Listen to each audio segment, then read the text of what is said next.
apologize for being late today. I thought we were on at 7:30. You're fine. I take responsibility. No, yeah, no problem. So we just got back from Standing Rock on the 4th of November, I believe it was. We were out there for a week. It took us 3 days to get out there. We traveled from Nevada to Utah to Wyoming, South Dakota, North Dakota. It was a long, long way to get there, but I'm very honored to be there and be a part of it. It was a great experience. At the same time, it was beautiful, but then terrifying because we saw the army and their tanks, and just as soon as you come on into the camp, we were at the Ochete Scovian, I'm not sure. Camp, and it was beautiful. They were so welcoming, and they shared songs and food, and it was a beautiful experience. What about you, Dad? Yeah. Hi, I'm Jim Brown, and I just wanted to let you know this is my daughter and her boyfriend Kyle. And again, there was about 11 of us been out. Yeah. Okay.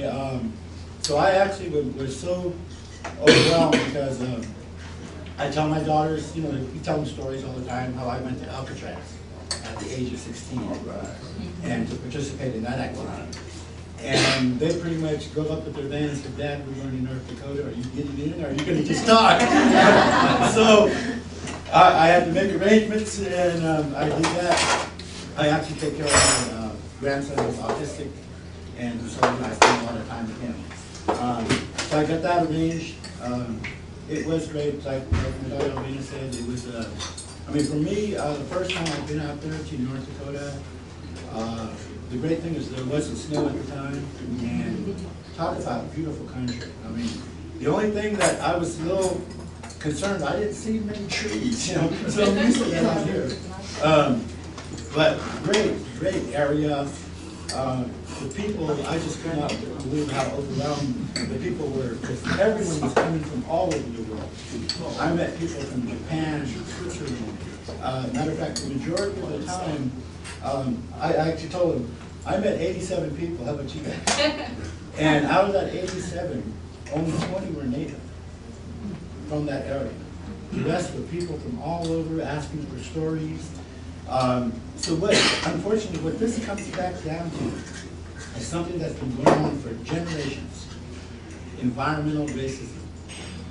And what has happened is, here's a prime example. Now, this already happened in this county, and it continues to happen in this county. Did you know that this county has the oldest archaeological sites in the Western Hemisphere? Our tribes can be dated 22,000 years in this county, on Madison Island. Okay, 2006. Now here's what I told our story. Okay, my tribe has gone through a lot. Right now, we're still fighting disenrollment, and we're the ones who live on our reservation. And the rest of our members who never grew up here, or really never cared about being native, who live in the cities, now are the majority. And so under the democratic system, they took over our country. And they said, all we want is a casino. We don't care about the culture. We don't care about the tribe. So that's why we've been in court for the past 2 years, trying to fight our casino. Okay, so, but that's internal, but now listen to how it started. Okay, the Sulphur Bank Mercury Mine. One of the major environmental disasters in this county that we don't really like to talk about too much. Okay, that was nominated to the Super Plan in the 80s. It made the list for funding. That means they were going to clean it up. It took them 33 years from the day that we requested it for them to come in 2006 to clean up the mercury contamination. So that just happened in 2006. Okay, so what happened was the contractor was called CH2M Hill. Looking up, they're a war contractor. And the Bush administration, when they were in, the EPA was taken over by all these war contractors. They got all the contracts for EPA. So basically, the same thing happened in North Dakota. National Environmental Policy Act, the National Historic Preservation Act, which are federal laws that they have been violated out there in Standing, as well as here in Lake County. I actually in 2009, was appointed by the supervisors to the Lake County Heritage Commission. I also became the chairman of that commission. Dr. John Parker was also on that commission. And what we were doing was basically what our county did was went and got Napa County's policies, brought them here and set them on the shelf, but never implemented. And that policy was supposed to protect your historic sites and your prehistoric sites. But what our county did was said, no, we're not going to protect prehistoric sites. So they actually shut down our organization and closed it.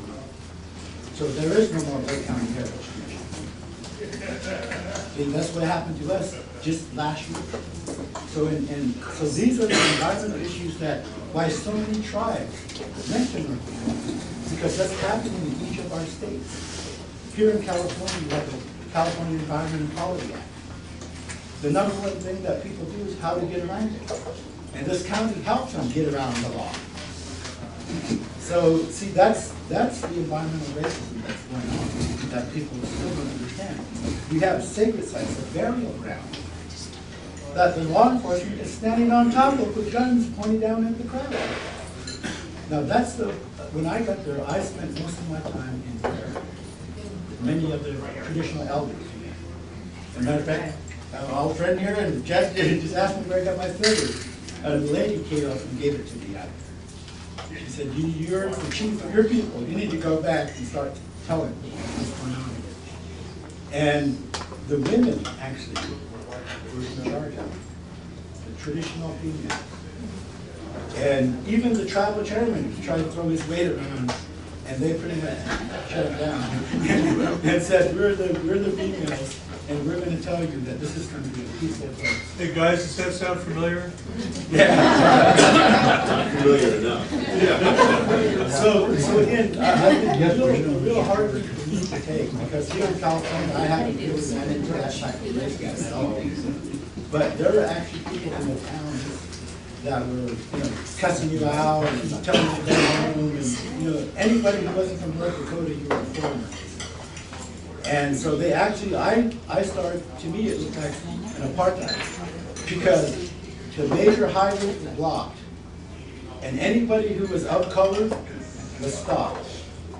Okay, and their car went through.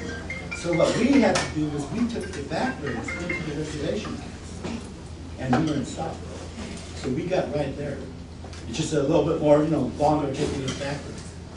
But again, like I said, I had two brothers in Vietnam, and my dad was in World War II, and my grandfather in World War I, but in the morning it's hard waking up to these helicopters over your head and drones. So basically what they were doing out there was anybody who had a cell phone, they had your number. They were tracking you. What they were looking for basically, they were saying is anybody who came out there who had any type of a warrant, so they wanted to show these are bad people. And that's what they were trying to do. And what really hurt me was standing back, watching people get shot with rubber bullets. That was hard. But guess what? It was so great. The second day that we were there, 400 clergy came from every faith, every denomination to stand with us. And that's the kind of power that's going on out there that you're not seeing, because none of the news, they just now broadcast it, a month and a half after the activities are going on. So we know all these corporations are tied together, and as well as the networks. I mean, they're corporate media, they're not media for our people. So these are the things that we have to wake ourselves up. And one of the things that it did for me is realize that we need to continue to unite our tribes. I've been doing that. I came in 1974, I was the tribal administrator of my tribe. Never knew really much about it. Got into grant writing, and then I started to understand what they called quasi-sovereignty that our tribe had. The government pretty much was in charge of everything we did, unless we stood up and said, no, we're going to take our sovereignty and we're going to do it. So really, the great thing for me is our tribes here are now united. Instead of us being separate small tribes, looking at our own directions. And not only that, we're united with Mendocino, Sonoma, and Napa. Right now there's a 16 tribal council of Pomo tribes that are meeting every month. Cool. And matter of fact, they had some of the people who ran for supervisor here as their guests, so they're doing great things politically. And see, that's what we needed. So that's why, to me, this is so great, because I see now the unity that we're rebuilding in our Indian communities to show that we can help one another. And now you've got an Indian on the board of supervisors. Yes, yeah. And see, that's all we need, like, remember, water, again, that's the big issue. And then we have to look at our lake, because like I said, here's our story again. My tribe in 1968, there were students from UC Berkeley that came up to participate in our roundhouse ceremony. They enjoyed it, but they were appalled after it was over, because here we are in 1968, we had no running water, no electricity on the reservation. They went and wrote to all the congressional people. And within 3 months, the BIA was here saying, we're going to build you homes. And of course, we were all happy. But guess what they did? They went next door, because you have to be under the 200-year floodplain, you know, above it. So we were all along the lakes. They moved us up on a dike system. Well, they went next door to the mercury mine and bought the mine tailings and put our homes and our roads on toxic mercury mine tailings. Now, this is the Bureau of Indian Affairs, our so-called agent to help us. And every time we go and try to file a lawsuit, they wouldn't allow us. They would shut our tribal government down. So finally, we went to EPA, like I mentioned, back in the 80s. We got on the list. And then they couldn't stop it. Ironically, in 2006, they brought in CH2M Hill as the contractor. They destroyed 7,000 cubic feet of our 1906 tribal village. That's where Dr. Parker discovered the 22,000-year-old artifact.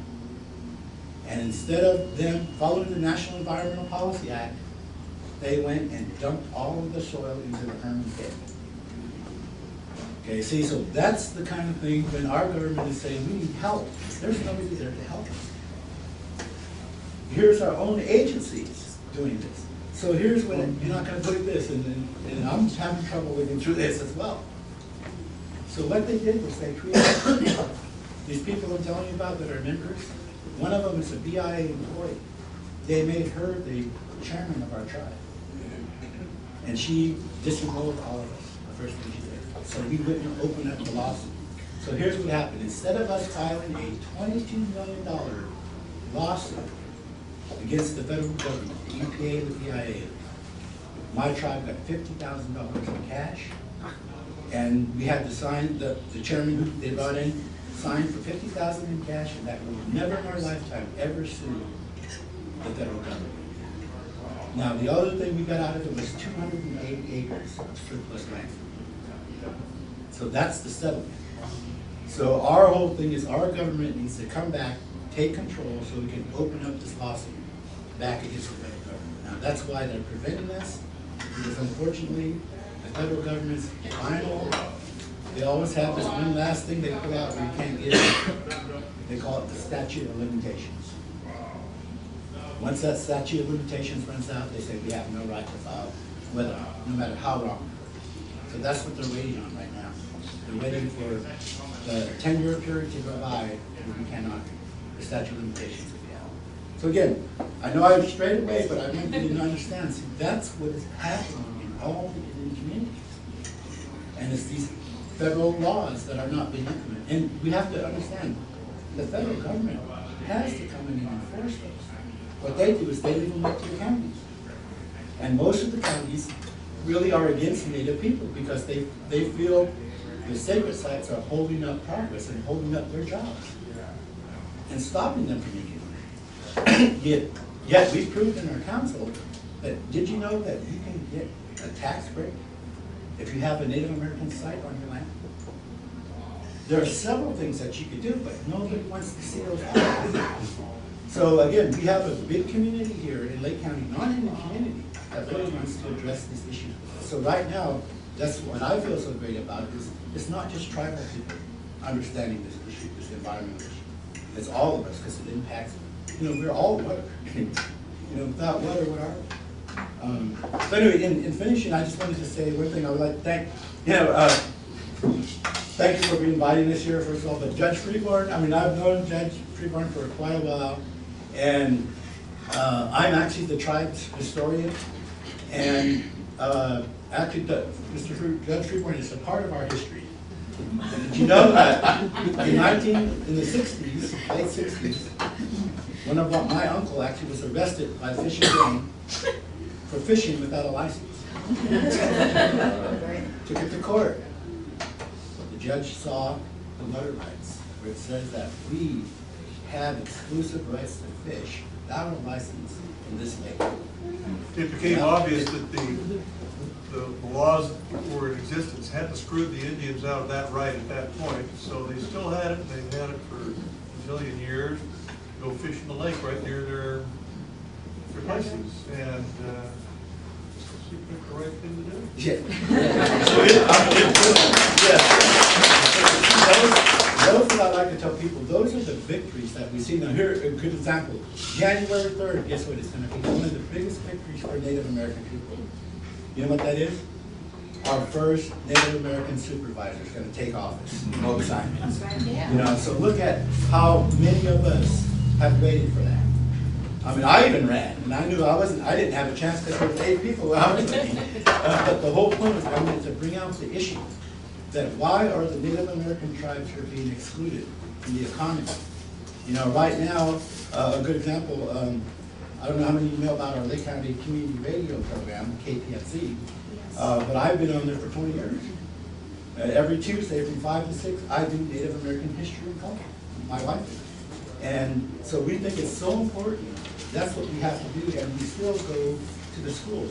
This year, we were really happy because Kelseyville, of all schools, invited us in for Heritage Week. No other school did that in Lake County.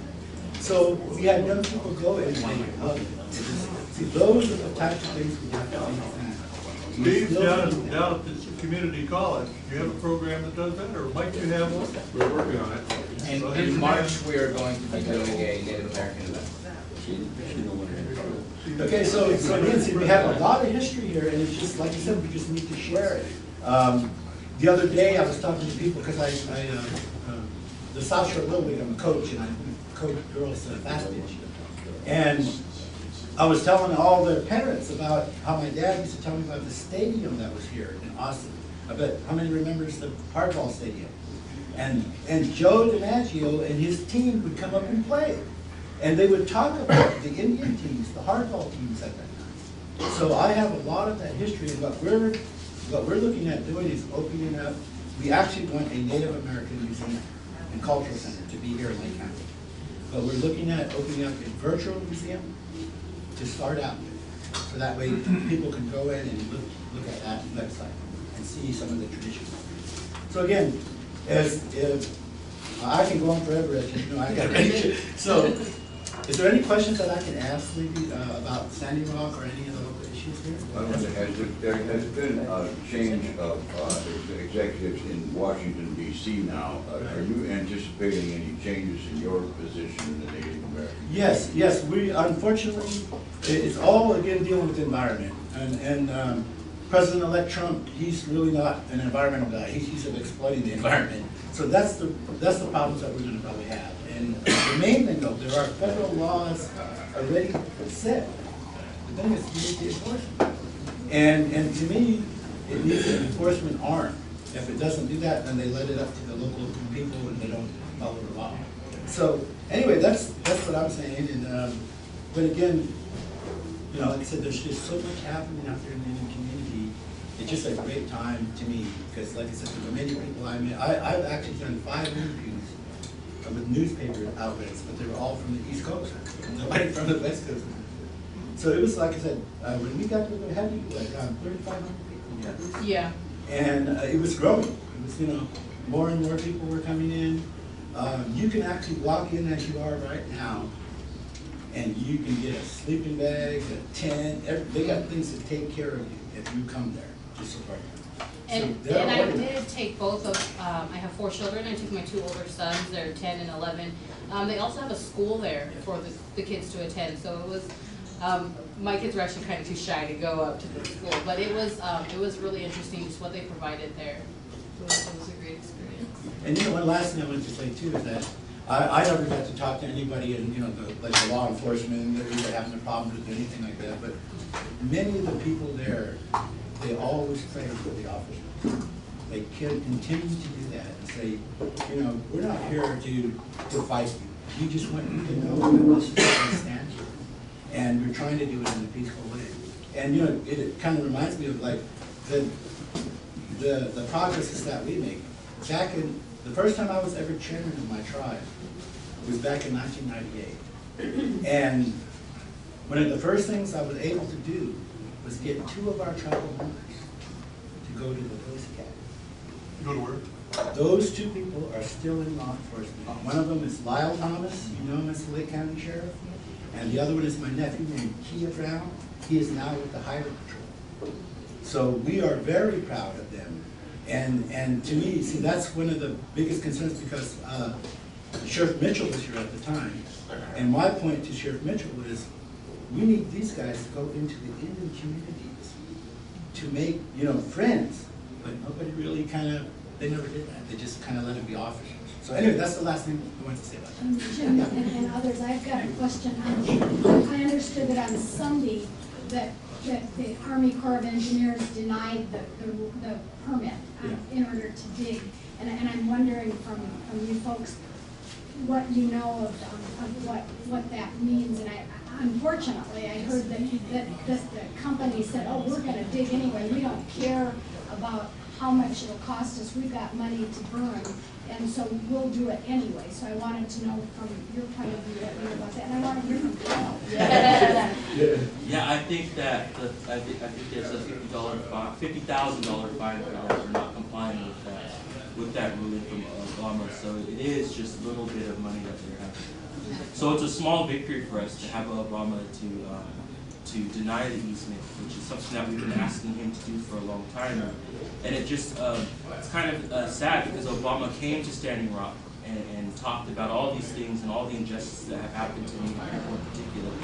And then for him to wait so long for just some type of input or stance on the issue was kind of quite saddening for us.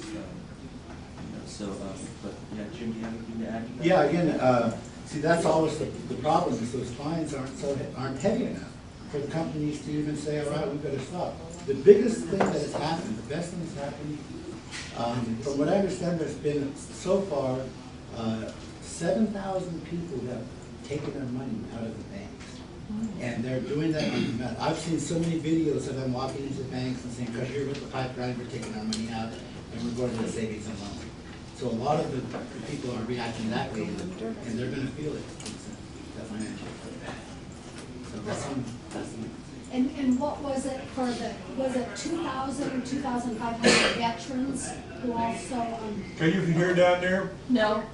Well, what I understood was that in the last week, between 2,500 and 3,000 veterans came to the site to be human shields for those who were standing up for Standing Rock.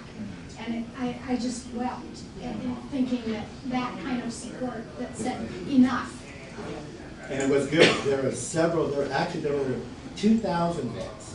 And there were different coming from, like, a good example, I saw an article on the Navajo code talkers who were coming out.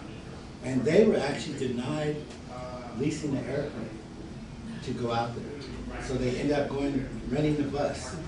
So here are, look at these are things, and there are even, people are talking about various hotel chains who are denying people the right to stay in their hotel because they were native. So a lot of those kinds of things are going on in the local towns there. That's unfortunate, but again, the chairman, he actually, when he saw that denial, he was telling people they should leave. They should all go home. And the grandmother stepped in again and said, this battle is not over. They're still drilling. We can't.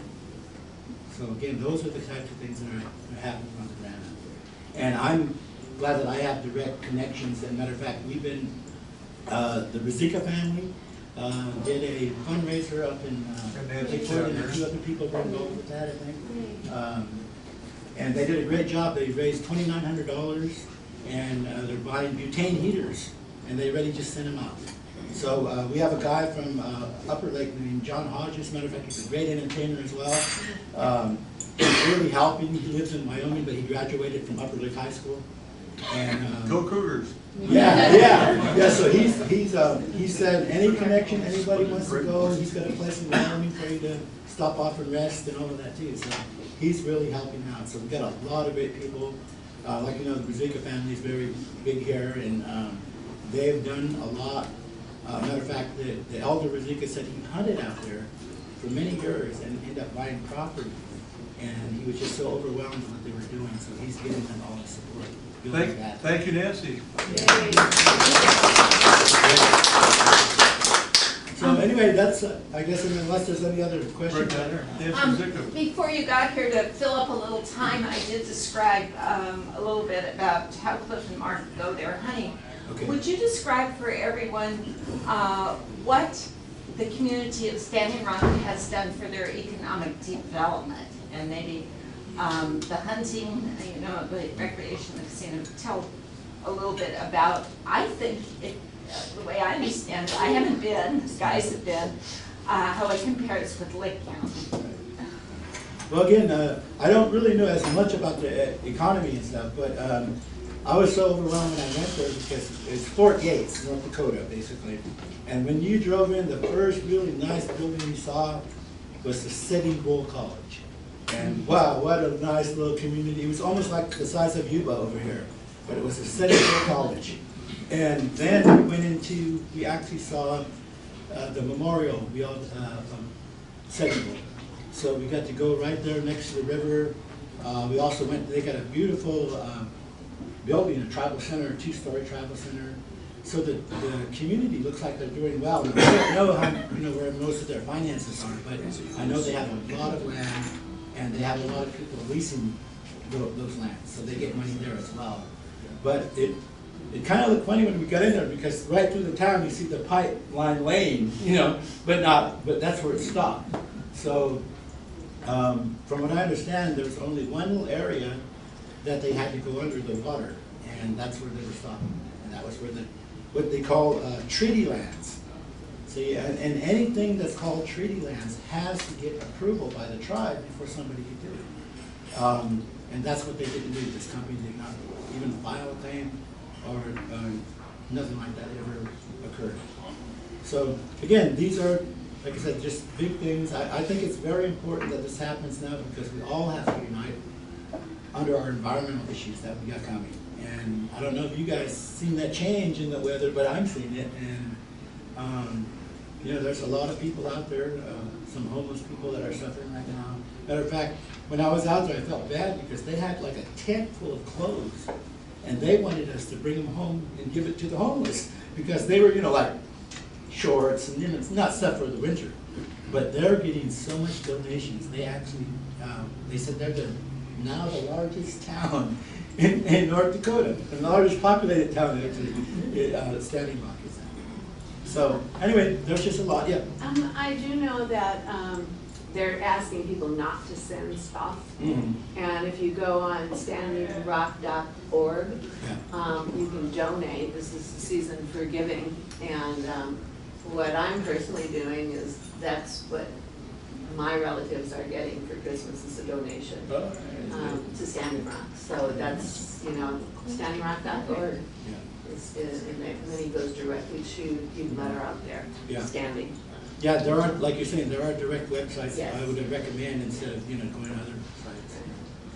There's another website that I think is so important, and the guy's name is John Bolenbaugh, and it's Bolenbaugh. And he was an oil worker. He would work on the pipes, and he said every pipe leaks at some point, and to have it leaking under the water to that water that's going to how many million people, there will be toluene, benzene, sulfuric acid, and it will leak. It's just a matter of how much. And so that's why he's standing up for, he's a whistleblower. He says he doesn't even know why he's alive. Because of what he's done. And I think we haven't heard everything we could hear from Elvina. What time is it? Okay, we have 5 to 8, so do you still have some? We got plenty of time. Yeah, you know, I think it was an honor to be there as a Native woman. I actually left my position where I was employed at to go, and I knew it was a short time, but I felt that it was my place to be there and to be there for my children. Like I said, I do have 4. I did take my 2 older boys, you know, and they were a little afraid of what they saw, you know, the military, the trucks, the guns.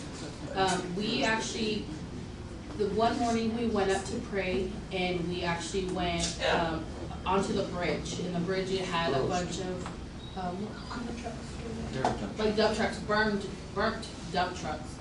And my kids, I'd ask my kids to just stay at the camp and kind of watch the fire.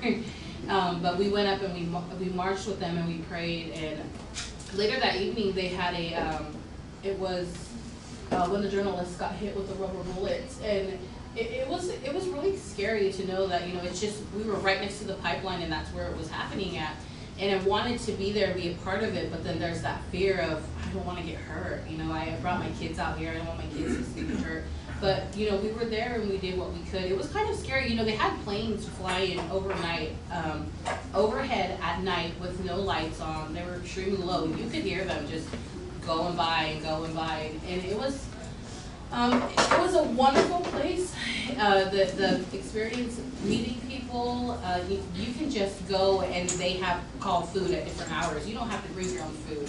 You know, they feed you and they welcome you in, and you know, we shared some of our songs, our traditional songs, and we played hand games, which is a traditional like gambling, I guess you could say. It's not really gambling, but you know, and it was a great experience. I was very honored to take my kids out there, and my kids are a part of that, and they'll remember that. They'll remember going to Standing Rock. And so my son has a report he has to do for school on North Dakota, and he's kind of hesitant, but I am encouraging him, like, this was a great experience. You're part of history. You know, we were out there, we were there to be a part of it, to stand up for the water, to stand up for you guys and your kids. So I think out of that entire experience, that's what I feel very blessed about, was to be there and to stand up for my children. Even though it was a short amount of time, we were there. And you know, we also let them know that what's happening is a lot of politics, but it's also prophecy.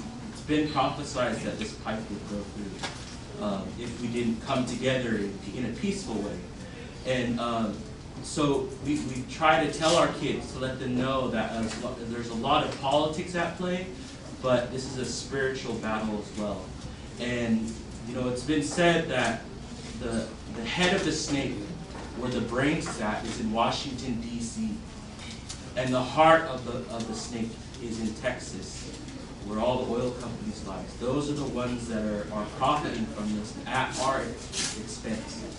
And so we as Native people, like Jim's talking about, is coming together and realizing that when we stand together for a cause, and we not only limit it to just the Native people, but open it to all people, because we realize that we're all human beings, that we can stand up and we can kill this snake, but it's not over yet, because once we truly become energy dependent through other means than fossil fuels, and that's when we kill the truth of the snake, because we take it by its heart.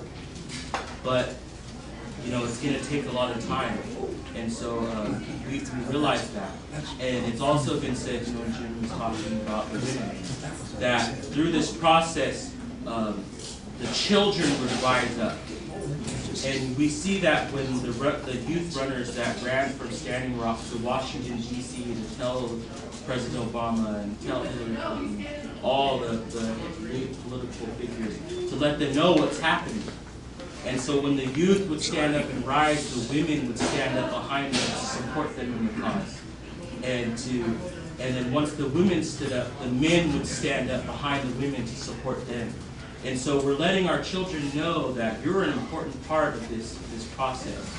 And so it's just regaining our voice and letting us as Indian people know that we have a place. and that realizing that, you know, in our traditional way, that we're stewards of this land. That was the task that Creator gave us, is to care and tend to the earth. And for a long time we've neglected that.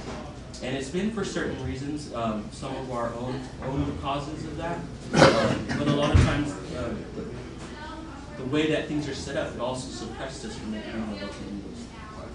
But now we're starting to see that if we can do our best to navigate the legal system and through the justice system, that hopefully we can have justice. Because that's what we were told, that if we sign these documents and we follow these laws, that we'll be protected. But we're still waiting. We're optimistic to see that happen, because the Fort Laramie Treaty isn't being upheld. Because if they were upholding it, this pipeline wouldn't even be where it's at. Because they would know that that's treaty land, and they would know that the Native people have rights to the water. And you know, why was it rerouted from Bismarck to closer to the reservation? We've got to ask ourselves that.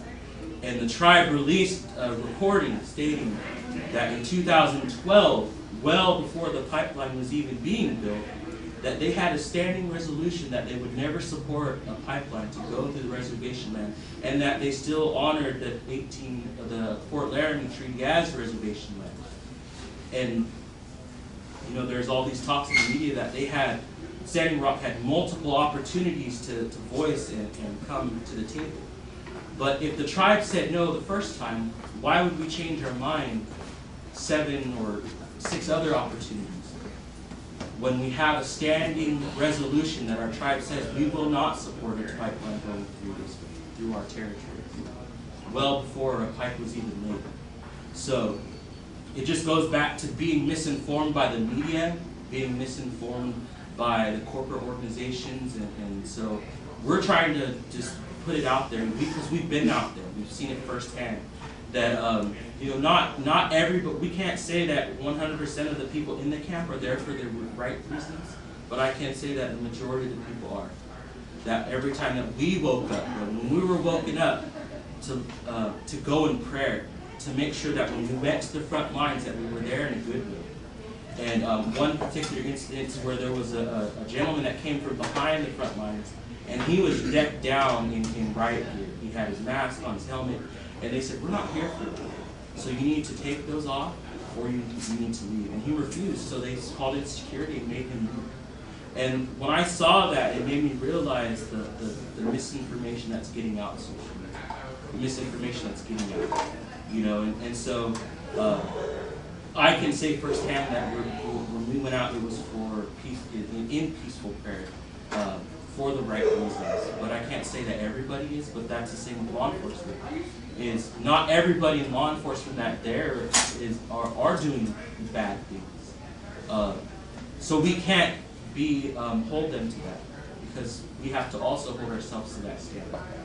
And so we realize that there are bad cookies in both parties, but hopefully working together and just honoring our rights to have clean water, then you know we'll get through this. And so you know, we've heard a lot about political things, but I just want to talk about the spiritual aspect of it and the realization of what's happening, letting our kids know that this is a spiritual movement, and you see it happening. And so that's why I've never felt a move in my life to go somewhere, but I felt, the moment I heard about Standing Rock, I felt that urge to go.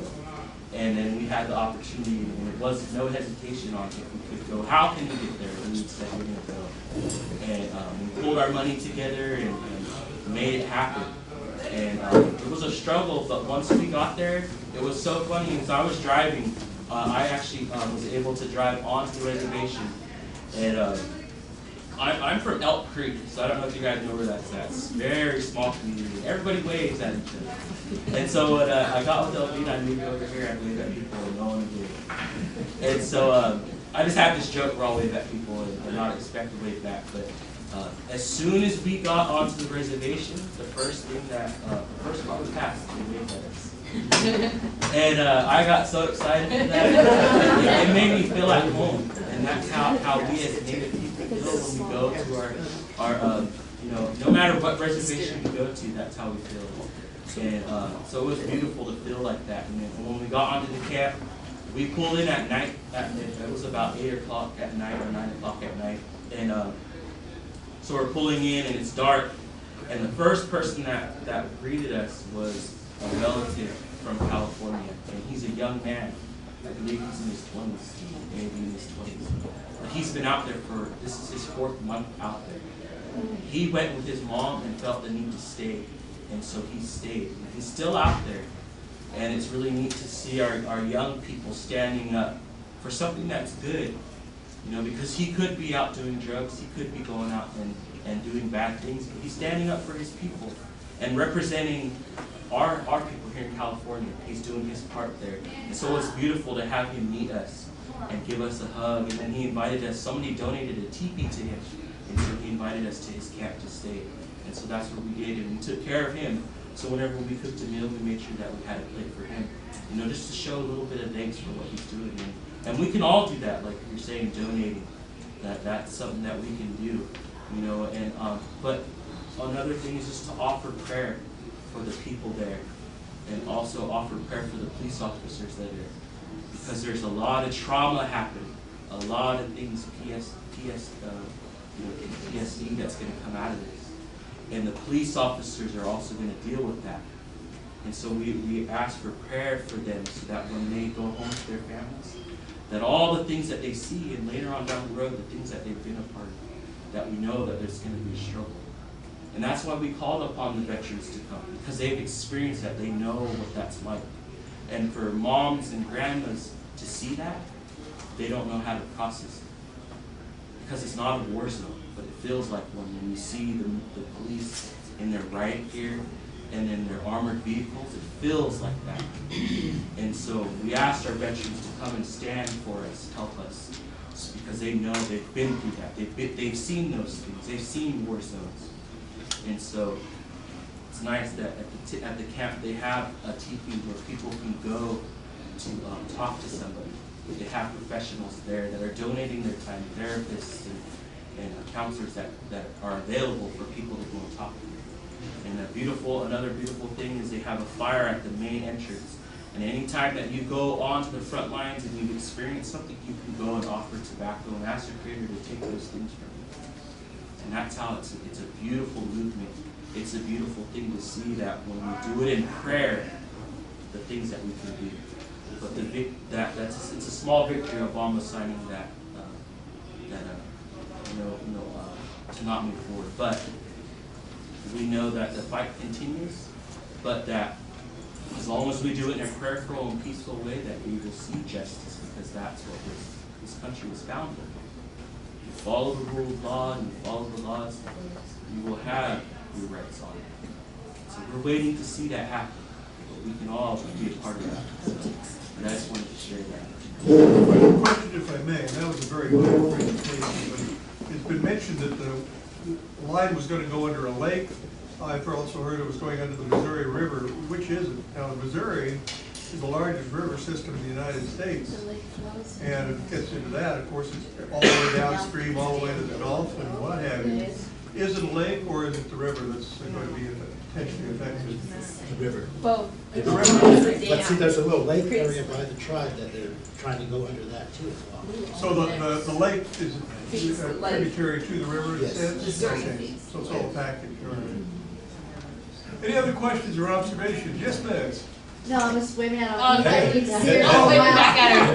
She's here. Yeah, that's a little, the wave thing? I want to say that you're helping all of us, and I'm just so honored, and words can't say enough. Thank you.